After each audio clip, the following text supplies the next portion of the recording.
আজ আমরা এক চল বিশিষ্ট দ্বিঘাত সমীকরণ ক্লাস 10 এর একটা অধ্যায় আলোচনা করব। তো দেখো নামটার মধ্যে কি আছে, এক চল বিশিষ্ট দ্বিঘাত সমীকরণ। তাহলে এই অধ্যায় শুরু করতে গেলে আগে তোমাকে জানতে হবে চলরাশি কি জিনিস, এই যে দ্বিঘাত ঘাত কি জিনিস, সমীকরণ কি জিনিস। এই জিনিসগুলো আগে না জানলে তুমি অধ্যায়ের ভেতরে গিয়ে কিছুই করতে পারবে না। তো তাহলে প্রথমেই জেনে নেওয়া যাক চল কি জিনিস। দেখো চল বা চল রাশি বলছি, তাই তো। তো রাশি কাকে বলছি না, যা পরিমাপ করা যায়। এবার চল রাশি, চল বা যাকে ইংরেজিতে হচ্ছে ভেরিয়েবল, এটা কি জিনিস। দেখো আমরা যে কোনো ক্ষেত্রে যখন কোনো একটা মান পরিবর্তনশীল হবে, মনে করো তুমি কোথাও কোনো একটা কাজে গেছো, সেখানে দেখো প্রথম দিন তুমি ধরো 5 টাকা পেলে, তোমার পরের দিন এক্সপিরিয়েন্স বেড়ে যাওয়ার জন্য 10 টাকা হলো, তারপর দিন আরো এক্সপিরিয়েন্স বেড়ে গিয়ে 15 টাকা হলো, বা এটা বছরে বছরে বাড়তে থাকবে। তাহলে এই যে মান পরিবর্তন হচ্ছে, এটা যদি কোনো একটা রাশিমালা দ্বারা প্রকাশ করি, যেমন ধরো এক্স দ্বারা, তার মানে এক্স এর মানগুলো দেখো কি, প্রথমে 5 ছিল, দ্বিতীয় দিন 10 হলো, তৃতীয় দিন 15 হলো, তাই তো। তার মানে এই যে এক্স, এই যে একটা মান প্রতীক, এই প্রতীকটা কি তার মানগুলো পরিবর্তন করছে।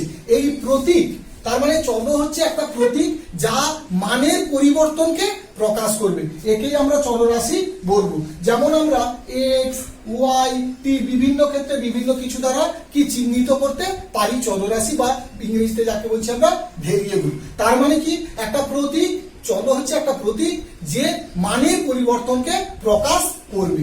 এরপর আসছি আমরা ধ্রুবক, ইংরেজিতে যাকে বলছে কনস্ট্যান্ট। তার মানে কি একটা স্থির মান, কনস্ট্যান্ট একটা স্থির মান যা পরিবর্তনশীল নয়। যেমন মনে করো 2 একটা কনস্ট্যান্ট ভ্যালু, 3 একটা কনস্ট্যান্ট ভ্যালু, 5 একটা কনস্ট্যান্ট, এগুলো কোনো পরিবর্তন হয় না, এটা একটা স্থির মান।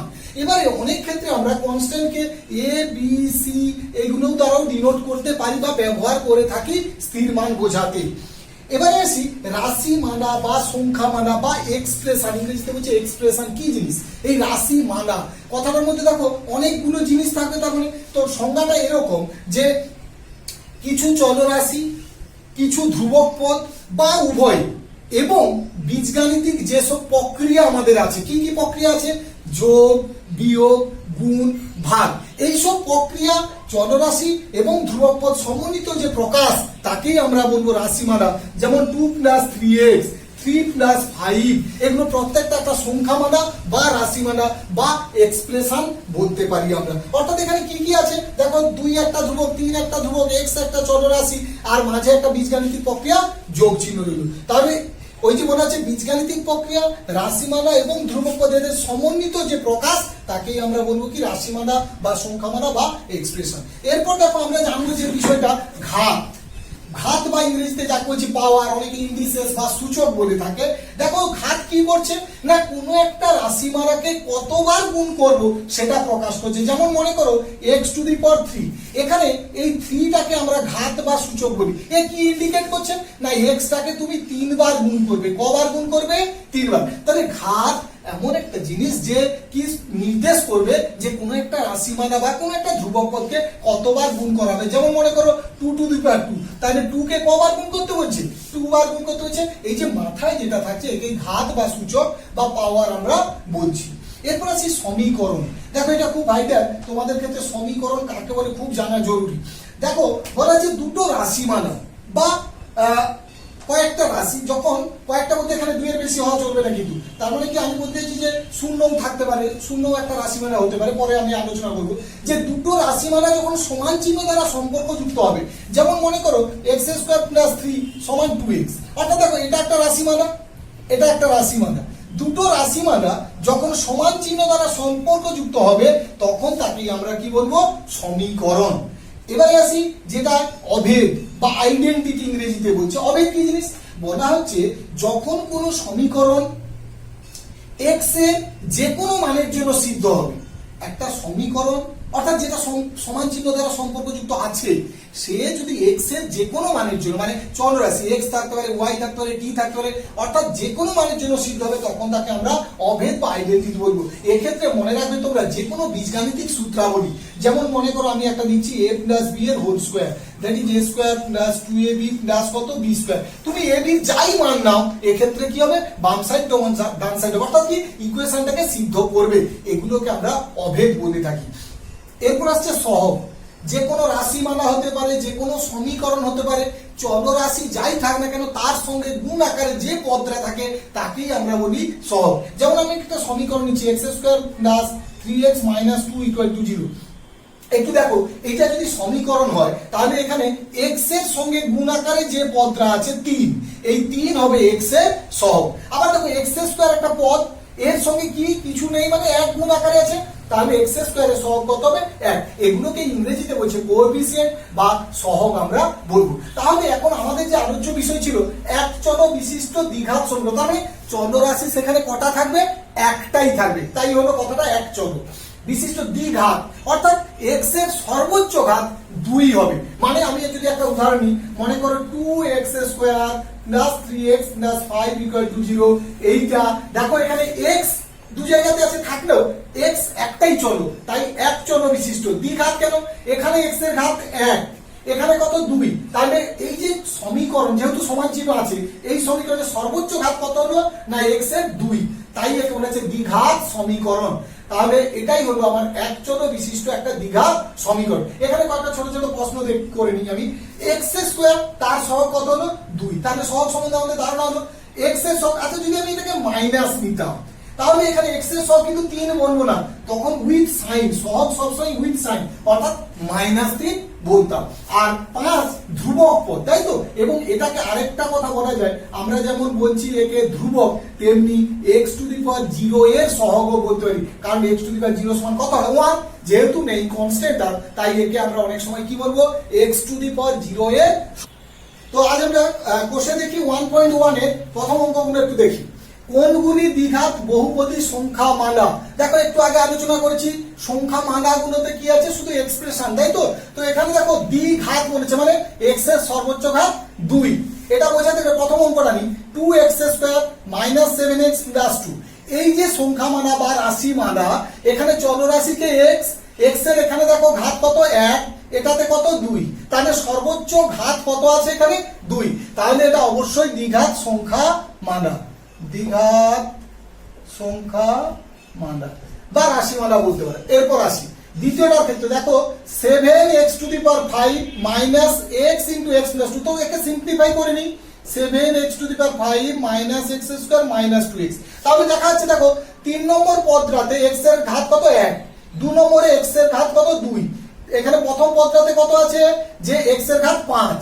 তাহলে এখানে এই যে রাশি মালা বা সংখ্যা মালা, এখানে সর্বোচ্চ ঘাত x এর কত 5, তাহলে এটা দ্বিঘাত হচ্ছে না, তার মানে এটা কি দ্বিঘাত রাশি মালা নয়, তাই তো।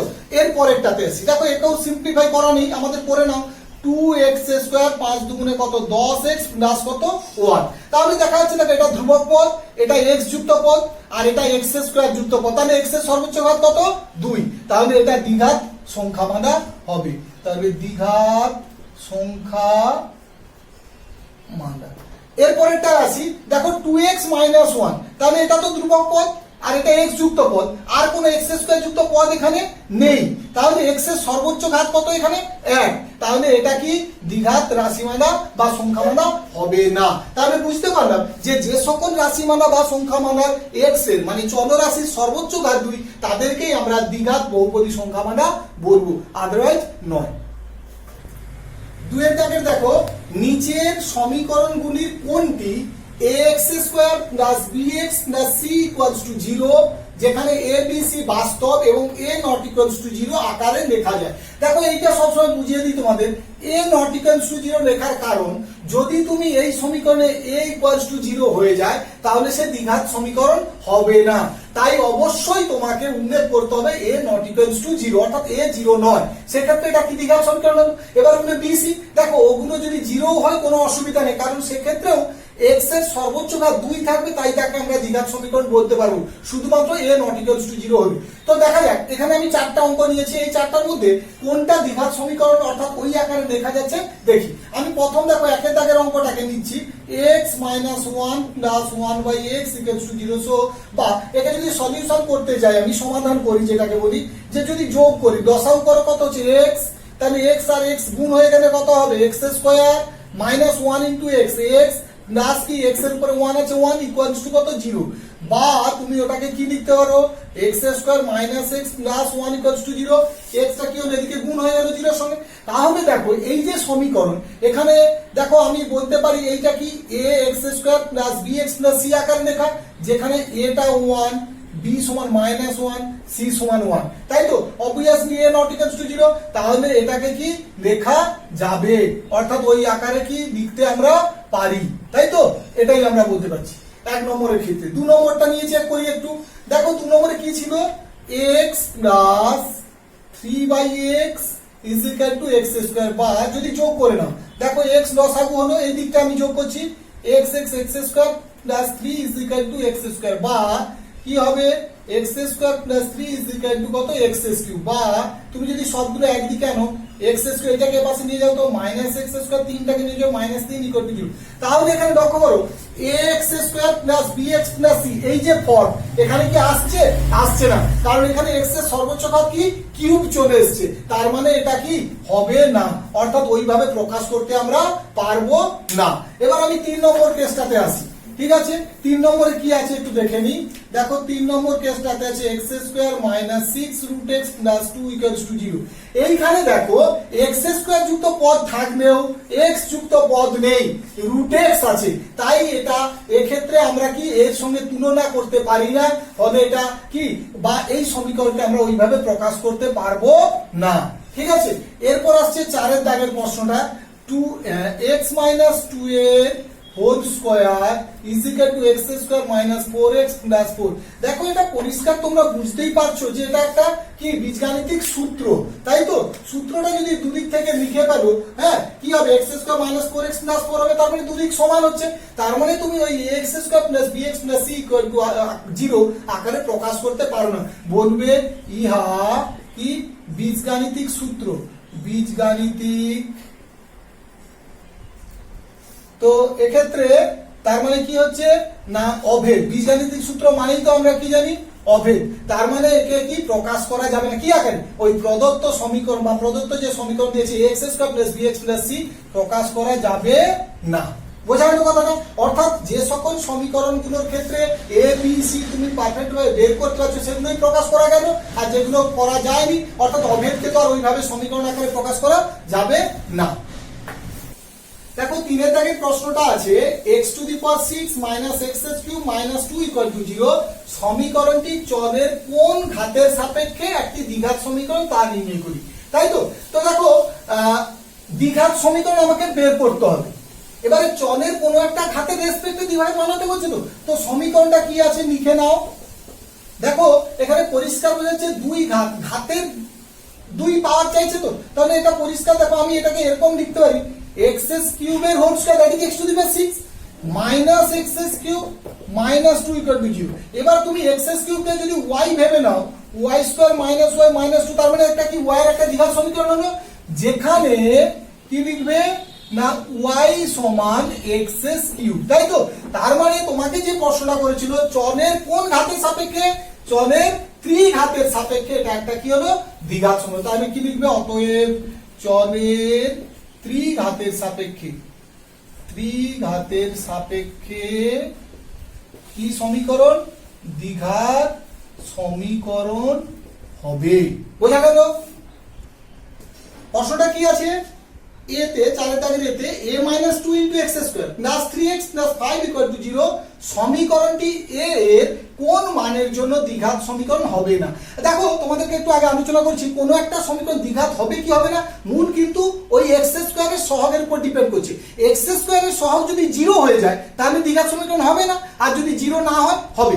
এখানে কি চাইছে দ্বিঘাত সমীকরণ হবে না বলেছে, ভালো করে পড়বে প্রশ্নে, হবে না, তার মানে x স্কয়ারের সহগে থাকা চাই না, তার মানে কি x স্কয়ারের সহগ 0 হবে। তাহলে প্রদত্ত কি লিখবে, প্রদত্ত সমীকরণ দ্বিঘাত হবে না যদি কি লিখবে, যদি x স্কয়ার এর সহগ, সহগ মানে সামনে যেটা আছে 0 হয়, অতএব a মাইনাস 2 ইকুয়াল টু 0 বা a ইকুয়ালস টু 2। তাহলে a সমান 2 হলে প্রদত্ত সমীকরণটি দ্বিঘাত সমীকরণ হবে না। দেখো 5 দাগের একের প্রশ্নটা হচ্ছে 42 বা 42 কে এমন দুটি অংশে বিভক্ত করো যাতে একটি অংশ অপর অংশের বর্গের সমান হয়। ভালো করে দেখো মোট সংখ্যাটা কত 42। তো একটা 42 কে দুটো পার্টে ভাগ করতে বলেছে, তুমি তো জানো না কি কি করবে। মনে করো একটা অংশ x, তাহলে অপর অংশ কি হবে, পরিষ্কার এখান থেকে বোঝা যাচ্ছে 42 - x। তাহলে দুটো অংশ করলাম, একটা x আর একটা 42 - x, এটা বোঝানোর জন্য লিখলাম। এবার তাহলে তোমরা কি লিখবে, যে মনে করি একটি অংশ x, তাহলে অপর অংশ ইজ ইকুয়াল টু কত হবে 42। তো টোটাল 42 - x। এবারে বলেছে দেখো একটি অংশ অপর অংশের বর্গের সমান। এক্ষেত্রে তুমি যে কোনো অংশটাকে অন্যটার বর্গের সমান ধরতে পারো। তোমাকে যখন ম্যাথমেটিক্যালি সমাধান করতে হবে সেক্ষেত্রে তুমি কি করবে, বর্গটা ছোট অঙ্কটাকে করো, তাহলে তোমার সুবিধা হবে। তাহলে শর্তানুসারে তুমি লিখবে 42 - x ইকুয়ালস টু অন্যটার কি বর্গ। কেউ যদি বলো না আমি x সমান এটার বর্গ করতেই পারো, সেক্ষেত্রে অঙ্কটা বড় হয়ে যাবে। আমাকে তো বলেছে একটি অংশ অপরটার বর্গ, যে কোনো ভাবে আমি করতে পারি, কোনো অসুবিধা নেই। সো বা 42 - x সমান x স্কয়ার, বা এখানে দেখো আমি কিভাবে লিখছি একটু, আমি মনে করো এইগুলোকে ডান দিকে নিয়ে যাচ্ছি। So x square plus x টা মাইনাস ছিল, ডান দিকে এলে কি হবে, মাইনাসটা প্লাস হবে, -42 ইকুয়াল টু 0। লেখার সময় এদিকে দিলাম কিন্তু জিনিসগুলো ওদিকে নিয়ে যাচ্ছে, এগুলো অভ্যস্ত হয়ে যাবে। এবারে মিডিল টার্ম কত, তোমরা সবাই মিডিল টার্ম জানো। তো এখানে পরিষ্কার বোঝা যাচ্ছে 7 আর 6, তাই তো। যেহেতু এখানে প্লাস সাইন আছে, তোমরা দেখো খুব সহজে কিভাবে করবে, প্লাসটা বড়টা নেবে, -6x - 42 ইকুয়াল টু 0। এবারে এসো, তাহলে x কমন নিলে প্রথম দুটো থেকে x + 7 -6 কমন নিলে, যেহেতু মাইনাস কমন নিচ্ছ এটা কি হয়ে যাচ্ছে, প্লাস হয়ে যাচ্ছে, এগুলো মাথায় রাখবে। তো so x + 7 into x - 6 is equal to 0। তাহলে এখান থেকে আমরা কি পাচ্ছি না x সমান -7 একটা, x সমান 6 একটা, তাই তো। তো দেখো মাইনাস মানটা অগ্রাহ্য করব আমরা, হ্যাঁ, পজিটিভ মানটা নেব কত 6। তাহলে একটা অংশ যদি 6 হয় তাহলে অপর অংশ কি হবে, তাহলে একটি অংশ 6 যদি হয় তাহলে অপর অংশ কি লিখবে, 42 - 6 সমান কত 36। তাহলে পরিষ্কার দেখো 6 এর বর্গ কত 36 নিচ্ছে। তো অর্থাৎ আমরা তাহলে খুব সহজে সমীকরণ গঠন করে অঙ্কগুলো সমাধান করতেও পারবো। তো 5 দাগে দেখো 2 এর অঙ্কটা, দুটি ক্রমিক ধনাত্মক অযুগ্ম সংখ্যার গুণফল 143। দেখো এখানে শুধু সমীকরণ গঠন করতে বলেছে, আমরা সমাধানগুলো করে নেব, দিয়ে টেস্ট করে নেব ঠিক করলাম কিনা। তো আমি আসি তার আগে যে এই অযুগ্ম সংখ্যা যুগ্ম সংখ্যা কাকে বলে। তোমরা জানো যে এগুলো 2 দ্বারা কি হবে, বিভাজ্য হবে, তাদেরকে যুগ্ম, আর 2 দ্বারা বিভাজ্য না হলে অযুগ্ম সংখ্যা বলি। এবারে ধনাত্মক অর্থাৎ এখানে পজিটিভ কথা বলেছে। এরপর যে কথাটা আছে ক্রমিক, ক্রমিক মানে কিন্তু পর পর বোঝায়। অর্থাৎ একটা সংখ্যা যদি x হয় তারপরের সংখ্যা কত হবে x + 1, তারপরের সংখ্যা কত হবে x + 2, এটাকেই বলা হচ্ছে ক্রমিক পর পর। কিন্তু যখন এখানে কথাটা বললো যে ক্রমিক ধনাত্মক অযুগ্ম, এই ক্রমিক অযুগ্ম, তার মানে একটা অযুগ্ম সংখ্যা যদি 3 হয় তারপরের অযুগ্ম সংখ্যা কত 5, তারপরেরটা কত 7, তাহলে ডিফারেন্সটা কত করে পাচ্ছ তুমি, দেখো 3, তারপরটা কত 5, তারপরটা 7, তারপরটা 9, তারপরে ডিফারেন্স কত করে পাচ্ছ, 2 করে পাচ্ছ। তাহলে একটা যদি ক্রমিক সংখ্যা অযুগ্ম সংখ্যা আমি যদি ধরে নিই যে 2x + 1, পরেরটা কত হবে 2x + 3। দেখো তুমি যদি বলো x আর এখানে ধরো 2x + 1 নিয়েছি, তাহলে 2x + 3, কিন্তু আমি যদি x নিতাম তাহলে কত হতো x + 2। দেখো এই ক্ষেত্রে বলি যেহেতু আমার দুটোই এখানে অযুগ্ম সংখ্যা, তাই আমি x আর x + 2 নিতে পারি, কোনো ক্ষতি হবে না। কিন্তু যদি কোনো ক্ষেত্রে উল্লেখ থাকে যুগ্ম অযুগ্ম একসঙ্গে, সেক্ষেত্রে অযুগ্ম সংখ্যা মানে সবসময় মনে রাখবে 2x + 1, আর তারপরে যদি জিজ্ঞেস করে 2x + 3, 2x + 5, এভাবে বাড়তে থাকবে। ইন জেনারেলি অযুগ্ম সংখ্যা x এরকম ধরতে নেই, কারণ x তো জোড় বিজোড় দুটোই হতে পারে। কিন্তু যেহেতু এই অঙ্কের ক্ষেত্রে আমার শুধুমাত্র দুটোই অযুগ্ম সংখ্যা, তাই একটাকে x ধরলে আরেকটা x + 2 হবে, করতে পারো। তাই আমরা এইরকম 2x + 1 ফরমেশনটা ধরবো না। ইন জেনারেলি যুগ্ম মানে 2x ধরবে আর অযুগ্ম মানে 2x + 1, ঠিক আছে। যেহেতু এখানে সব অযুগ্ম সংখ্যা আছে তাই আমরা কি লিখবো, যে মনে করি ক্রমিক ধনাত্মক অযুগ্ম সংখ্যা দুটি হলো কি x আর x + 2। এবার বলি তাহলে ক্রমিক সংখ্যা তো x + 1, বাট যেহেতু অযুগ্ম তাই 2 করে ডিফারেন্স হবে। সো x আর একটা x + 2। এবার কি সমীকরণটা হবে, তাদের গুণফল কত বলেছে 143 সো ইকুয়েশন হবে x square plus 2x minus 143 equal to 0 এটাই তোমার অ্যানসার। কিন্তু আমি বলছি কি পরীক্ষায় তো আর শুধু সমীকরণ গঠন করবে না, তোমাকে সমাধানও করতে বলবে। তাহলে সমাধানটা কি হবে দেখো, এটাও মিডল টার্ম। এইবারে বলি মিডল টার্মের একটা ছোট পদ্ধতি আলোচনা করি তোমাদের সামনে। ধরো এরকম যদি দুই ডিফার করে, এরকম যদি দুই ডিফারেন্স হয়, অর্থাৎ কি যে মিডিল বা মধ্য সহগীয় পদ্ধতিতে দুই আনতে হবে, তো সেক্ষেত্রে যে সংখ্যাটা আছে তার সঙ্গে এক যোগ করবে, কত হবে 144। এবার একে বর্গমূল করো, কত হয় 12। তাহলে মনে রাখবে 12-র দুদিকের যে দুটো সংখ্যা তারাই হবে তোমার কি মধ্য সহগ পদ্ধতিতে যে প্রাপ্য সংখ্যা দুটো। যেমন এক্ষেত্রে দেখো যেহেতু প্লাসটাকে প্রথমে রাখো 13x মাইনাস কত হবে 11x, দেখবে 13 11 কত হয় 143 অবভিয়াসলি হবে। এরকম যে কোনো ক্ষেত্রে তুমি দুই থাকবে এইরকম প্রক্রিয়া অ্যাপ্লাই করতে পারো, খুব সহজে তুমি ওই দুটো মান পেয়ে যাবে। সো x কমন নিলে দেখো x প্লাস কত 13 মাইনাস 11 কমন নিলে দেখো x প্লাস আবার কত 13, কারণ এইখানটা মনে রাখবে সবাই মাইনাস কমন নিলে ভেতরটা কি হয়ে যাবে প্লাস হবে। তাহলে বা x মাইনাস 11 ইন্টু কি হচ্ছে x প্লাস কত 13 ইজ ইকুয়াল টু 0। তাহলে x সমান কত 11 আর একটা x সমান মাইনাস 13। এইটাকে গ্রাহ্য করব না আমরা, অগ্রাহ্য করে পাই, কারণ যেহেতু কি ওখানে ধনাত্মক সংখ্যা নিয়েছি। তাহলে একটা সংখ্যা যদি 11 হয় তাহলে অপর সংখ্যাটা কত হবে 11 প্লাস 2 সমান কত হচ্ছে না 13, অর্থাৎ একটা সংখ্যা 11 তো আরেকটা সংখ্যা কত হবে 13। 5 দাগের 3 দুটি ক্রমিক সংখ্যার বর্গের সমষ্টি 313। দেখো ক্রমিক সংখ্যা মানে যে কোনো পরপর সংখ্যা। তাহলে মনে করি দুটি ক্রমিক সংখ্যা x আর x প্লাস 1। দেখো পরপর ক্রমিক সংখ্যা যেহেতু যেখানে যুগ্ম অযুগ্মর কোনো ব্যাপার নেই, দুটো সংখ্যা। এবারে তাহলে শর্তানুসারে কি হবে দুটোর বর্গের সমষ্টি, so x square plus x plus 1 এর হোল স্কয়ার সমান 313। তাহলে বা x স্কয়ার, দেখো বীজগাণিতিক সূত্র a plus b square plus 2x plus 1 is equal two 313 বা 2x square plus 2x minus 313 টা দিকে গেলে কত হবে 312 হবে, এখানে প্লাস 1 ছিল। দেখো সবার কাছে 2 যেহেতু আছে বাদ দিয়ে দাও, x square plus x minus, তাহলে 2 দিয়ে ভাগ করলে 2 1 এ 2 2 5 এ 10 2 6 12। তাহলে এটাই তোমার উত্তর, যেহেতু এখানে সমীকরণ গঠন করতে বলেছে, কিন্তু আমরা সমাধান করে দেখব। সো x স্কয়ার প্লাস, এবার দেখো তো 156 আছে, তাই তো তোমরা দেখবে উৎপাদক করে 1 শুরু, 2 দিয়ে আবার কত হবে 39, 3 দিয়ে কত 13। দেখো পরিষ্কার বুঝতে পারছি 12 আর 13, দেখো এটা 12 আর এটা 13, তাহলে 13x মাইনাস 12x সমান কত 150 মাইনাস 156 ইজ ইকুয়াল টু 0। তাহলে এখানে x কমন নিলে কত হচ্ছে না x প্লাস 13 মাইনাস 12 কমন নিলে x প্লাস কত 13 ইজ ইকুয়াল টু 0, और x মাইনাস 12 ইনটু কত x plus 13 is equal to 0। So x equals to 12 আর একটা x ইকুয়ালস টু কত মাইনাস 13। এটা কি হবে আমরা এখানে অগ্রাহ্য করব, ঠিক আছে, তো মাইনাস মানটা নেব না। এবারে তাহলে একটা মান যদি 12 হয় তাহলে অপর মানটা কত হবে 13 হবে, অর্থাৎ একটি মান 12, আচ্ছা বা মান দুটি ডাইরেক্ট লিখে দাও না, মান দুটি হয় 12 আর কত 13, অর্থাৎ 12 বর্গ আর 13 বর্গ কত হবে 313।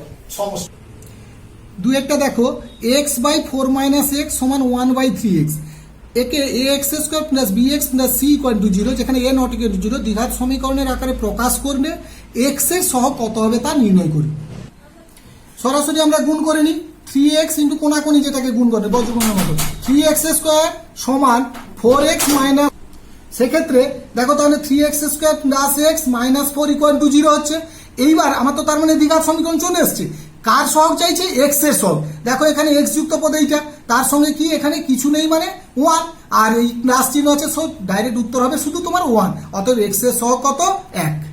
3 দাগে দেখো এই এত ইকুয়ালস টু এত, একে ax square plus bx plus c equal to 0 দ্বিঘাত সমীকরণ আকারে প্রকাশ করতে বলেছে। জাস্ট কি x square plus bx plus c আকারে সাজাতে হবে। দ্বিতীয়টা চতুর্থ অঙ্কটাতে দেখো এত কিউব সমান x ইন্টু এত, সমীকরণটিকে এত আকারে সাজানোর পর আমাদের x square x to the power 0 সহগ লিখতে হবে।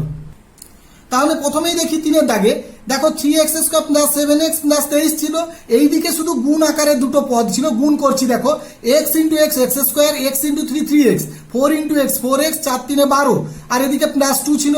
সবকে যখন একদিকে নিয়ে চলে আসবো দেখা যাচ্ছে দেখো x যুক্ত পদ 4 3 7, এদিকে 7 কেটে যাচ্ছে, so 2x² plus 9 equal to 0। এটাই তোমার একটা দ্বিঘাত সমীকরণ আকারে প্রকাশ হলো। এরপরে 4-এর দাগে ছিল দেখো, তাকে আমি যখন ওই গুণ করে এখন a প্লাস বির হোল কিউবের সূত্র আমরা জানতাম, সূত্র লিখেছি আর জাস্ট স্মরণ করেছি, করার পর দেখছি 6x² plus 13x plus 8 equal to 0। তাহলে এখানে দেখো x² এর সহগ মানে তার আগে কি আছে 6, তাহলে x² এর সহগ কত হলো 6, 13 মানে এখানে x এর সঙ্গে 13 প্লাস 13 আছে, সো x এর সহগ কত হবে 13, আর x টু দি পাওয়ার 0 মানে আমরা যেটা পড়ে আলোচনা করছিলাম যে কনস্ট্যান্ট টার্ম বা ধ্রুবক পদটাকেই বলবো x টু দি পাওয়ার 0 সহগ, সো এক্ষেত্রে কত প্লাস 8 বা 8। 6-এর দাগের 1-এর অঙ্কটা দেখো, একটি আয়তকার ক্ষেত্রের কর্ণের দৈর্ঘ্য 15 মিটার, তার দৈর্ঘ্য প্রস্থ অপেক্ষা 3 মিটার বেশি, একে কি করতে হবে একটা সমীকরণ গঠন করতে হবে। তাহলে এক্ষেত্রে যেহেতু একটা দ্বিঘাত সমীকরণ গঠন করতে হবে, দেখো একটা আয়তকার ক্ষেত্র আমি অঙ্কন করেছি, যার একটা অংশ মানে এই দেখো প্রস্থটাকে x যেই ধরেছি, যেহেতু দৈর্ঘ্য প্রস্থের অন্তর মানে পার্থক্য 3, তাহলে দৈর্ঘ্যটাকে আমি x প্লাস 3 ধরেছি। এবারে তোমাদের কেউ যদি বলে না আমি দৈর্ঘ্যটাকে x ধরবো, তাহলে প্রস্থটা x মাইনাস 3 হবে, প্রস্থটা ছোট হয়, তাহলে মনে করি আয়তক্ষেত্রের প্রস্থ x মিটার, অতএব দৈর্ঘ্য x প্লাস 3 মিটার। এবারে দেখো কর্ণের দৈর্ঘ্য 15 দিয়েছে তোমাকে এখানে, তাহলে আমরা কি জানি না পিথাগোরাসের সূত্র অনুসারে লম্ব স্কয়ার যুক্ত ভূমি স্কয়ার সমান কি হবে অতিভুজ square, that is x² plus x plus 3 whole square equal to 15 square. একে সরল করলে দেখো x² plus 3x minus x y equal to 0, অর্থাৎ আমার এটাই হলো কি দ্বিঘাত সমীকরণ। 2-এর দাগেরটা দেখো, এক ব্যক্তি 80 টাকায় কয়েক কিগ্রা চিনি ক্রয় করলেন, যদি ওই টাকায় তিনি আরো 4 কিগ্রা চিনি বেশি পেতেন তবে তার কিগ্রা প্রতি চিনির দাম 1 টাকা কম হতো। এখানে একটু জিনিসটা বুঝতে হবে, প্রথমে তোমাকে কিছু একটা রাশিমালা ধরে নিতে হবে। মনে করি কিগ্রা প্রতি চিনির দাম x টাকা, মানে প্রতি কেজি চিনির দাম x টাকা। এবারে বোঝো তোমার কাছে কত টাকা ছিল, 80 টাকা ছিল। আচ্ছা বলো তো তুমি যদি x টাকায় পাও 1 কিগ্রা চিনি, 1 টাকায় পাবে কত 1/x কিগ্রা চিনি, আর 80 টাকায় পাবে কত 80/x কিগ্রা চিনি। তাহলে প্রথম ক্ষেত্রে তুমি 80 টাকায় কত কিগ্রা চিনি পেলে, 80/x কিগ্রা চিনি পেলে। এবারে দ্বিতীয় ক্ষেত্রে চিনির দাম কি 1 টাকা কমে যায়, সেক্ষেত্রে তাহলে 80 কত পাবে x মাইনাস 1 কিগ্রা চিনি। আচ্ছা তুমি কি দ্বিতীয় ক্ষেত্রে 4 কিগ্রা চিনি বেশি পেয়েছো, তাহলে দ্বিতীয় ক্ষেত্রে যে চিনিটা পেয়েছো সেটা কার চেয়ে 4 কিগ্রা বেশি, প্রথম ক্ষেত্রে যেটা পেয়েছিলে তার চেয়ে 4 কিগ্রা বেশি, so 80/x minus 1 equals to 80/x plus 4। বোঝা গেল, অর্থাৎ এইটা ছিল প্রথম ক্ষেত্রে চিনি, তার থেকে 4 কেজি বেশি পেয়েছো কি না দ্বিতীয় ক্ষেত্রে। তাহলে এই সমীকরণটাকে যদি স্মরণ করো, এই দেখো আমি দুদিকে রেখে বজ্রগ্রহণ করেছি, করার পর সমীকরণ কি পেলাম x² minus x minus 20 equal to 0। দুটি স্টেশনের মধ্যে দূরত্ব 300 কিমি, একটি ট্রেন প্রথম স্টেশন থেকে সমবেগে দ্বিতীয় স্টেশনে গেল, ট্রেনটির গতিবেগ ঘন্টায় 5 কিমি বেশি হলে ট্রেনটি দ্বিতীয় স্টেশনে যেতে 2 ঘন্টা কম সময় লাগতো। এক্ষেত্রে দেখো আমি ট্রেনের গতিবেগ জানি না, মনে করি ট্রেনের গতিবেগ x কিমি পার ঘন্টা, তাহলে তার কি কাজটা কি ছিল 300 কিমি পথ অতিক্রম করা ছিল। দুটো ক্ষেত্র হয়েছে কি, একবার ছিল x কিমি গতিবেগ আর একবার 5 কিমি বেশি, তাই তো। আচ্ছা সে যদি x কিমি যায় 1 ঘন্টায়, আমি যদি লিখি x কিমি যায় 1 ঘন্টায়, তাহলে 1 কিমি যাবে 1/x ঘন্টায়, তাহলে 300 কিমি যাবে কত 300/x ঘন্টায়। এবারে যখন তার গতিবেগ বেড়ে যাবে 5 কিমি, তাহলে সে যাবে কত x/x প্লাস 5 ঘন্টায়, তাই তো। এবারে তুমি লক্ষ্য করো কোনটা যখন গতিবেগ বেড়ে গেলে তা কম সময় পৌঁছে যাবে, এবং সেটা কত কম সময় 2 ঘন্টা কম সময়। তাহলে সমীকরণটা কি হবে 300/x মানে এই সময় বিযুক্ত পরবর্তীকালে গতিবেগ বেড়ে যেতে যে সময় লেগেছে তাদের মধ্যে অন্তরটা কত 2, জাস্ট বিয়োগ করেছি, করতে দেখো সমীকরণ কত এসছে x² plus 5x minus 750 equal to 0। এটাই হলো তোমার নির্ণীত সমীকরণ। একজন ঘড়ি বিক্রেতা একটি ঘড়ি ক্রয় করে 336 টাকায় বিক্রি করলেন, তিনি যত টাকায় ঘড়িটি ক্রয় করেছিলেন শতকরা তত টাকা লাভ হলো। দেখো এখানে ঘড়ির ক্রয় মূল্য আমাদের জানা নেই, তাহলে মনে করি ঘড়িটির ক্রয় মূল্য x টাকা। এবারে দেখো যত টাকায় কিনেছে তত পার্সেন্ট লাভ হয়েছে, বুঝো ভালো করে। তাহলে বিক্রয় মূল্য মানে কি জানি ক্রয় মূল্য যুক্ত লাভ, তাই তো। এক্ষেত্রে দেখো ক্রয় মূল্য কত x টাকা, এবারে লাভটা কি যত টাকায় কিনেছিল তার x%, মানে যত টাকা তত পার্সেন্ট, তাহলে x টাকায় কিনেছিল x এর x%, পার্সেন্ট মানে তো জানো তোমরা x% মানে x/100 সমান কত হলো 336 টাকা। তাহলে তোমাদের ফর্মুলাটা মাথায় থাকবে যে বিক্রয় মূল্য ইজ ইকুয়ালস টু ক্রয় মূল্য যুক্ত কি লাভ। এখানে লাভটা কত হয়েছিল, এ যত টাকায় কিনেছে তত পার্সেন্ট, এক্স টাকায় কিনেছিল তার X%। সো সমীকরণটা দেখো স্মরণ করলে এই যে 100 চলে যাচ্ছে 100 প্লাস এক্স স্কোয়ার, আর নিচের 100টা কি হচ্ছে 336-এর সঙ্গে গুণ হয়ে যাচ্ছে। সো সমীকরণটা দাঁড়ানো x² plus 100x minus 33,600 equals to 0। স্রোতের বেগ ঘন্টায় 2 কিমি হলে রতন মাঝির স্রোতের অনুকূলে 21 কিমি গিয়ে ওই দূরত্ব ফিরে আসতে 10 ঘন্টা সময় লাগে। তাহলে এখানে তোমাকে জিজ্ঞাসা কি করেছে বা কিটা জানতে চাইছে, নৌকার বেগ কত।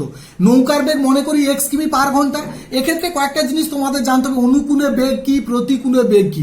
দেখো যখন নৌকা স্রোতের অভিমুখে যাবে তাকে অনুকূলে বেগ বলে, আর যখন স্রোতের বিপরীতে যাবে তখন তাকে বলা হয় প্রতিকূলে বেগ। এবারে যখন তুমি মনে করো বাতাস যেদিকে বইছে সেদিকে যদি সাইকেল চালানো, অটোমেটিকলি সাইকেলের বেগ বেড়ে যায়। এখানেও তাই, অনুকূলে যখন যাবে তখন বেগটা বেড়ে যাবে। কিরকম বাড়বে না, নিজের যে বেগ ছিল x কিমি আর স্রোতের বেগ যেহেতু 2 কিমি, তাহলে অনুকূলে বেগ হবে x প্লাস 2 কিমি পার আওয়ার। আবার প্রতিকূলে ঠিক একই ঘটনা, যে বেগটা কমে যাবে। কমবে কতটা না, এখানে ওই যে তোমার স্রোতের বেগটা ছিল সেটা কমে যাবে, তাহলে x মাইনাস 2 কিমি পার আওয়ার হবে। তাহলে অঙ্কে চলে আসি। এবার আমি যাব কত, 21 কিমি যাব যাওয়ার সময়, মানে অনুকূলে যাচ্ছি। তাহলে এত কিমি যাই কত ঘন্টায়, 1 ঘন্টায়। 1 কিমি যাবো 1/, এত ঘন্টায়, আর 21 কিমি যাবো 21/x+2 ঘন্টায়। একইভাবে ফিরে আসার সময় বেগ কত, x-2, সো সময় লাগবে 21/x-2। আর তোমার এই দুটো মোট টাইম কত লেগেছে, 10 ঘন্টা। সো সমাধান করে জাস্ট স্মরণ করে নাও, দিলে ইকুয়েশনটা আসবে 5x² minus 21x minus 20 equal to 0। আমাদের বাড়ির বাগান পরিষ্কার করতে মহিম অপেক্ষা মজিদের 3 ঘন্টা বেশি সময় লাগে। উল্লেখ করে নাও এখানে মহিম অপেক্ষা মজিদের বেশি সময় লেগেছে। কার বেশি সময় লেগেছে এটা মাথায় রাখবে সবসময়। তারা উভয়ে একসঙ্গে কাজটি 2 ঘন্টায় শেষ করতে পারে। তাহলে মনে করি মহিম একা সম্পূর্ণ কাজটি x ঘন্টায় করতে পারে, তাহলে মজিদ করবে কত, মজিদের বেশি সময় লাগতো, তাহলে x প্লাস 3 ঘন্টায় করবে। এবারে দেখো আমি আবারও বলি যে তাহলে মহিমের ক্ষেত্রে বলি, সে x ঘন্টায় করছে 1 অংশ, তাই তো। এবারে তাহলে 1 ঘন্টায় করবে কত, 1/x অংশ, তাহলে 2 ঘন্টায় কত করবে, 2/x অংশ। একইভাবে মজিদের ক্ষেত্রে 2 ঘন্টায় কত করবে না, 2/x প্লাস 3 অংশ। এবার এই দুটো অংশের যোগফল কি হবে, 1 অংশ, কারণ তারা 2 ঘন্টায় সম্পূর্ণ কাজ করেছে। এবারে জাস্ট আমরা যোগ করে স্মরণ করলে x² minus x minus 6 equal to 0 সমীকরণটা পেয়ে যাব। 2 অঙ্ক বিশিষ্ট একটি সংখ্যার একক স্থানীয় অঙ্কটি দশক স্থানীয় অঙ্ক অপেক্ষা 6 বেশি এবং অঙ্কদ্বয়ের গুণফল সংখ্যাটির চেয়ে 12 কম। দেখো মনে করি দশক স্থানীয় অঙ্কটি x, তাহলে একক স্থানীয় অঙ্কটি কি 6 বেশি, যেহেতু x প্লাস 6। এবারে আসি 2 অঙ্কের সংখ্যার গঠন কেমন হয় তোমাদের একটু জানা দরকার। দেখো যে কোনো একটা 2 অঙ্কের সংখ্যা আমি নিচ্ছি, মনে করো 12। 12কে আমরা কেমন পড়ি বলো তো, 1 10 2 12, তাই তো। তার মানে 1 × 10 যুক্ত 2 বড় 15, মানে কি 1 10 5 15। তার মানে দশকের অঙ্কের সঙ্গে সবসময় কি আছে, 10 গুণ, আর এককের অঙ্ক সেপারেট আছে। এক্ষেত্রে দেখো একক স্থানীয় অঙ্ক কত, x প্লাস 6, দশক স্থানীয় অঙ্ক কত, x। তাহলে সংখ্যাটা কি হবে, 10 × x প্লাস x প্লাস 5, এটাই হবে 2 অঙ্কের সংখ্যা। তাহলে এবার অঙ্কে আসি, তাহলে সংখ্যাটা কি হচ্ছে না 10x প্লাস x প্লাস 6, 2 অঙ্কের একটা সংখ্যা হয়। এক্ষেত্রে কি ছিল, 6 ছিল, x প্লাস 6 হবে। তো এবারে আসি যে বলেছে শর্তটা কি, অঙ্কদ্বয়ের গুণফল, মানে অঙ্ক দুটো কি কি ছিল এখানে দেখো, তাদের গুণফল বলছে অঙ্কটার চেয়ে 12 কম। তার মানে কি যে সংখ্যাটা পেয়েছো 10x প্লাস x প্লাস 6 তার চেয়ে 12 কম, -12। তাহলে এবার স্মরণ করলে দেখো x² প্লাস 6x সমান 10x plus x plus 6 minus 12, that is x² minus 5x plus 6 equal to 0। 8এর দাগেরটা দেখো, 45 মিটার দীর্ঘ ও 40 মিটার প্রশস্ত একটি আয়তক্ষেত্রাকার খেলার মাঠের বাইরের চারপাশে সমান চওড়া একটি রাস্তা আছে। ওই রাস্তার ক্ষেত্রফল 450 বর্গমিটার। দেখো এখানে রাস্তাটা চওড়া কত তোমাকে উল্লেখ করেনি। আমি যদি মনে করি এই রাস্তা চওড়াটা x, ঠিক আছে, মিটার, তাহলে একটু লক্ষ্য করো তো, তাহলে আমার ভেতরের দিকে যে দৈর্ঘ্য ছিল 45 মিটার আর প্রস্থ ছিল 40 মিটার। এবার তুমি রাস্তাটা কি বাইরের দিকে ছিল, তাই তো, খেলার মাঠের বাইরের দিকে।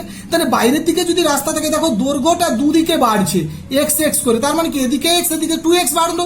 সো দৈর্ঘ্য হবে 45 প্লাস 2x, আবার প্রস্থ দেখো দুই দিকে এক্স এক্স বাড়ানো, তার মানে কত হবে 40 প্লাস 2x। তাহলে পুরো যদি রাস্তা সমেত ক্ষেত্রফল বলি দৈর্ঘ্য ইন্টু প্রস্থ, so 45 plus 2x into 40 plus 2x বিযুক্ত ভেতরে খেলার মাঠের ক্ষেত্রফলটা যদি বিয়োগ করে দিই তাহলে আমি কি পাবো, রাস্তার ক্ষেত্রফল পেয়ে যাবো। সো 45 ইন্টু 40 ইজিক্যাল টু কত হবে 450। এবার সরাসরি দেখো জাস্ট গুণ করেছি, করে দেখো 40 ইন্টু 45 যেটা ছিল কেটে গেল, বাকি সরল করলে দেখো 2x square plus 85x minus 225 equal to 0। অর্থাৎ এই সমীকরণ থেকে তুমি কি পাবে না রাস্তাটা কতটা চওড়া ছিল পেয়ে যাবে। যেহেতু এখানে শুধু সমীকরণ গঠন করতে বলেছে আমরা এখানেই স্টপ করে ফেললাম।